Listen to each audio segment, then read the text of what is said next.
Do you love this podcast? Do you love the information that we give you with a little sense of humor, some nuggets, some fun? Guess what? It happens every day, 24 hours a day inside Endurance Nation. Endurance Nation has been helping athletes just like you achieve their age group goals, whether it's finishing their first marathon or Boston qualifying, finishing their first triathlon or doing an Ironman at the World Championships, or doing ultra runs, gravel races, etc.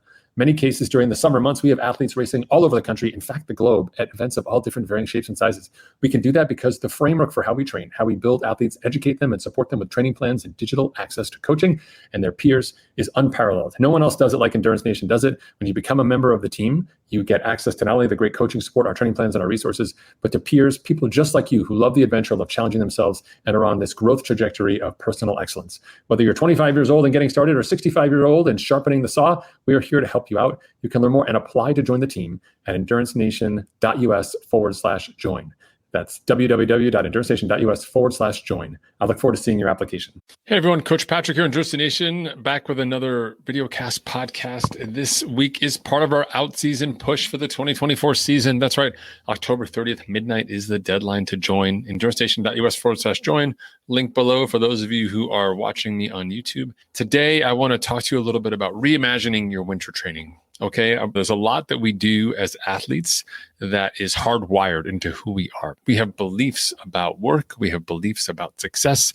They permeate who we are, both professionally, athletically, socially, and they can be powerful tools that we can use to be successful, but they can also be limiters that hold us back. And I'm going to talk a little bit about how we created the out season inside Endurance Nation as a direct response to some of those hardwired operating systems that athletes have worked with. So let me take you back to 2007, 2008, working with athletes from across the world at different times of their season. We had a unique opportunity to review what athletes were doing in juxtaposition to one another. I could see what athletes were doing in the winter, and I could see what athletes were doing in the summer at the same time. With athletes in different hemispheres, it was easy for us to get a sense for what worked and what didn't.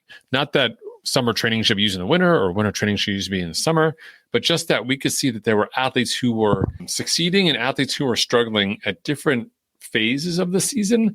And we got a sense as we map those two corresponding elements over each other that athletes were succeeding early in the season from that March, I would say, for those of us in the North Hemisphere, from March to June. But that wasn't necessarily translating to race day success. And we were trying to figure out, how can we get athletes who are successful at this one particular time of year as a cohort, right? Overall, how do we get that success to extend out? We had a sort of a bump, if you will, in the middle of the season. And we had like winter, time off, struggles, etc. Really hard to be consistent. And then we had race day specific challenges. We were looking at everyone's season and saying, wow, everyone hits a point in their season, just a few months in, 2-3 months in, they have lots of promise. They're excited. The weather's just turning great. The energy level's high, but that doesn't always translate into success on race day. And the success on race day wasn't just about our 4 keys approach with execution and fitness. The success was sometimes limited by fitness, sometimes limited by experience, sometimes just poor decision-making or poor fortune, right? Just bad luck.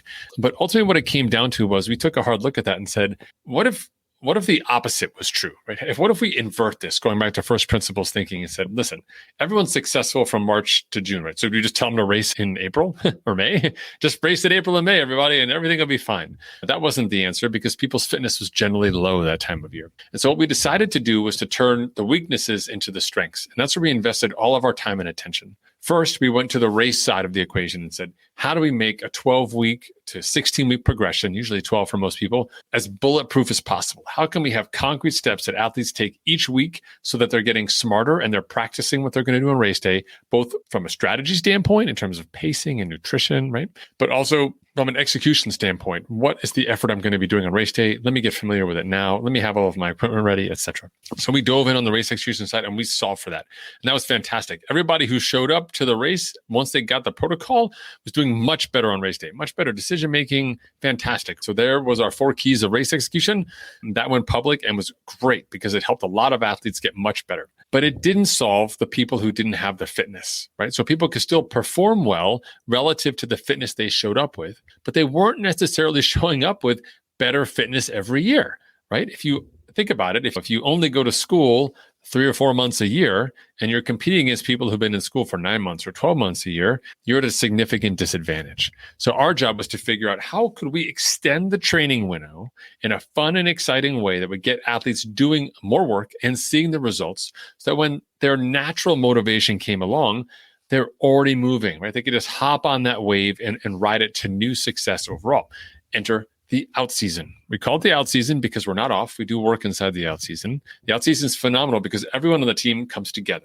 They start in November in the first wave, which is what I'm talking to you about today.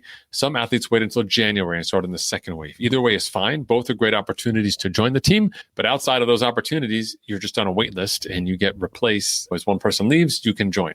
But during these key windows, you can apply like this week right now and get automatically fast tracked to the team. Right? EnduranceNation.us/join. So check that out. So what are the fun components of the winter? Because I've talked to you before about work and intervals and early morning training and cold weather. Oh my goodness. What does it mean? The fun comes from a couple aspects. First of all, everyone's on the same program. So your Tuesday is just like everyone else's Tuesday. Yes, some people do 8 minutes, some people do 10, some people do 12, but you're all doing the same thing. So there's a lot of sort of commiserating. Not a lot of people like me, Coach Patrick. In the wintertime, I get a lot of DMs with fun emojis and pictures in them because people give me a hard time. That's all good. But other than that, when we think about what it means to be successful, it's also about building relationships, having teammates, having some accountability there, which is fantastic. How do we do that? What do we do to make that work, right? We have cohorts, right, where people can train and connect together and move through it. So people in the bike focus program are together, people in the run focus program are together.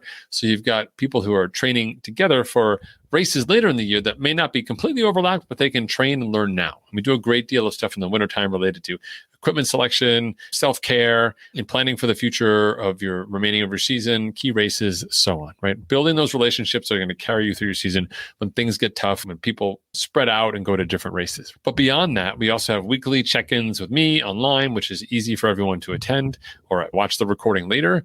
But we also have monthly events too, and these are fun. So we have a 5K challenge in November. We have a run challenge in December. We do like a swim time trial in February. We have a long bike weekend in January. These are fun events as an opportunity to take our fitness and do something cool with it. It's one of our mantras, do cool stuff with your fitness. And the goal there is just to make sure that you're having some fun along the way. Being successful at racing is not just about stacking, going from a 10K this year to a half marathon next year to a marathon the next year. Having fun with that fitness is also a key component of it. So can you do something cool? Can you run 30 miles in 24 hours on your 30th birthday, right? Can you do this great hike? Can you do a through section of the Appalachian Trail? Can you use that fitness to do something different? Go to the Grand Canyon and run rim to rim. Because you have this fitness, you can do it. And inside the team, we've got people who are serious about their races, but also serious about having fun. And there's a great avenue for you to come in and join people who are tackling new challenges, whether they be FKTs, fastest known times for a segment, or just challenging themselves to try something different. We have all those different aspects here inside the team. So it's an opportunity for you to really invert your normal experience, which is lots of aerobic training, disjointed workouts, hard to balance with like your ski habit or your winter habit or life in the winter versus the summertime, really struggling to find a place where you belong. Island of Misfit Toys, raise your hand. That's us here inside Endurance Nation, Chief Misfit Toy right here. Super happy to work with you, get you dialed in on a plan that's accessible, that's achievable, and will help you build over time in terms of your self-knowledge and your fitness to a place where you can really be excellent when the weather turns nice and we all go back outside again and we can be normal people, right? So Misfit Wintertime is here. You can join us online, EnduranceNation.us/join. If you go to our website right now, you'll see a download for our PDF for the out season. You can get that, sign up for it. It's an opportunity to learn more about the out season structure and how it works, or you can join. We'll be happy to answer your question in any one of our monthly sessions or weekly sessions as well. I'm looking forward to meeting you inside the team and helping you understand the value of an inverted season with the out season approach, putting the emphasis on getting ready early and being really awesome later in the year at our race, and letting the middle part of the year that we're already good at, we'll let it take care of itself, right? Let's make a head start this year, not just on your old self, but on the competition, and make sure we have more room for more fun. I look forward to talking to you inside the team. It's EnduranceNation.us/join. Take care, everyone. Endurance Nation.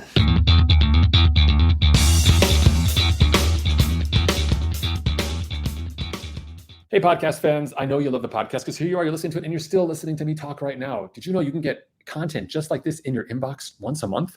We send out a great newsletter. We call it, guess what? The unfair advantage. That's right. It's our information to you, something that separates you from the competition. If they're not here, then they don't know. But if you are here, then now you do. Zero excuses. If you go check us out online at endurancenation.us/newsletter, it's your opportunity to enter your email address, sign up for these updates. They come once a month, sometimes twice a month, depending on my race schedule. And it's your chance to get insider information that's going to help you become a better, smarter athlete. Don't miss out on this chance to get ahead of the competition. It doesn't cost you any money, and it's not a ton of work. It's just your email address. That's endurancenation.us/newsletter. For more information about Endurance Nation, visit us online at endurancenation.us. The provided music is from the Podshow Podsafe Music Network. Check it out at music.podshow.com.